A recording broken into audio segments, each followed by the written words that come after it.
Die! Die! Why won't you die? Why won't you die? Beneath this mask, there is more than flesh. Beneath this mask, there is an idea, Mr. Creedy. And ideas are bulletproof. So, YouTube has now started removing videos critical of them, publicly using the same community guidelines in which they state, "We encourage free speech and defend everybody's right to express unpopular points of view," as a reason to silence criticism directed at them. Having long failed to get a response from YouTube over its inability to correct mistakes or offer protection from users being subjected to harassment by such mechanisms as bot voting by a small number, I decided a more direct approach was required. The Achilles heel of YouTube is without question their advertising unit. You must have noticed the progressive spread of ads over YouTube. Given that YouTube is driven by profits, and that they make their profits off of adverts, this is the one channel of communication they cannot afford to make convoluted or intentionally difficult to use. They have to read these emails. It is essential to their financial survival of their profits. I had suggested that people write to YouTube via this mechanism. I timed the release of the video to be about 6 p.m. Friday Pacific Standard Time, to coincide with the YouTube staff going home for the weekend.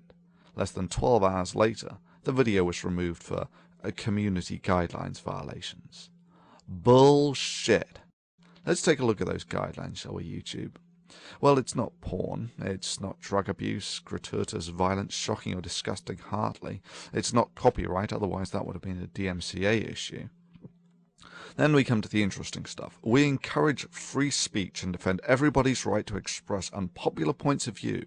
We do not permit hate speech, speech which attacks or demeans a group based on their race, ethnic origin, religion, disability, gender, age, veteran status, or sexual orientation, gender identity. Yeah, this is what I mean about the guidelines being so vague that anything could be a violation. But anyway, it's not that. It's certainly not hate speech, and this is certainly a free speech issue. Things like predatory behavior, stalking, threats, harassment, intimidation, invading privacy, revealing others' personal information, and inciting others to commit violent acts or to violate the terms of use are taken very seriously. Anyone caught doing these things may be permanently banned from YouTube. Harassment?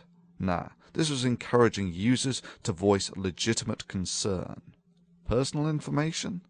Well, I did include Susie Ryder's name. But then again, this was on the video on her advertised channel. I gave away no information that wasn't the first thing that came up when you typed the information on her YouTube advertised video into Google. In any event, it's not personal information. This is just the contact information for the ad sales director of YouTube. This would be like claiming that asking someone to write to President Hussein at the White House is giving away their personal information. Okay, next. Everybody hates spam. Don't create misleading descriptions, tags, titles, or thumbnails in order to increase your views. Well, it's none of those. It is not okay to post large amounts of untargeted, unwanted, or repetitive content, including comments and private messages. No, no, and no. I did none of these. I did not post large amounts of unwanted or repetitive content, nor is this spam. This was the YouTube community expressing its opinion to YouTube. And yeah, for even suggesting that people commit the crime of letting YouTube know the areas of weakness in their system, they took my video down for violation of community guidelines. I call bullshit on that. This was a communal action targeted at the community organizers. Designed to be effective? Yes, of course. And the fact that YouTube threw their toys out of the pram less than 12 hours after the video was put up shows that it was. Legal? Absolutely. Within the community guidelines? Sure. No. This action would be more akin to a group writing letters to a government about the concerns they have. YouTube's response was the metaphorical equivalent of removing that person's freedom of speech for even suggesting the crime as vile as writing to the government about perceived weaknesses. The hypocrisy is further highlighted in that YouTube had no problems whatsoever when it was being used to organize protests against other organizations. However, when the protest was against YouTube itself and targeted the obvious Achilles heel of its advertising department, they threw a hissy fit. So much for all those pious words about we encourage free speech and defend everybody's right to express unpopular points of view. Sure, when I did this I knew it was a calculated risk. I just figured that YouTube regarded its corporate image more highly than to burst into tears and throw its toys out of the pram at the first sign of someone organizing a protest against them. Evidently I made a mistake. So what do we learn from this? Well, firstly, YouTube has shown us that they get real pissy when you write to its advertised channel. The one channel of communication, it needs to be clear and easy to use. Secondly, YouTube's guidelines regarding encouraging free speech and defending everybody's right to express unpopular points of view does not extend as far as videos critical of YouTube or suggesting protests against it. Let me just conclude this by listing the second weakness of YouTube, just to make it explicitly clear. If you are one of the relatively few who has a big channel, then YouTube has you by the balls. You put a lot of work into it and YouTube can shut you down at the flick of a switch. If you have a small channel, and there are millions of you who do, then you have YouTube by the balls.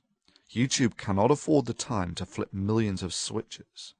In essence, the subscribers and fans are the only real defense of big users against YouTube. In this sense, I thank all those who mirrored the original video, a very good strategy. Further, if you not only download but recode the video, it will not appear as a duplicate and it will not be as easy for YouTube to use automation to remove these videos. Do I have anything to lose by being shut down by YouTube? Of course. If you just take the 30 or so Why Do People Laugh at Creationist videos and take into account the fact that they took about 2 working days on average to make, that's about average. So that's a 2 months work at an average US salary of, let's say, for instance, $40,000 a year. So that's $6,000 to $7,000 worth of work. Do I value the work of this channel? Yeah, sure. I just value free speech more.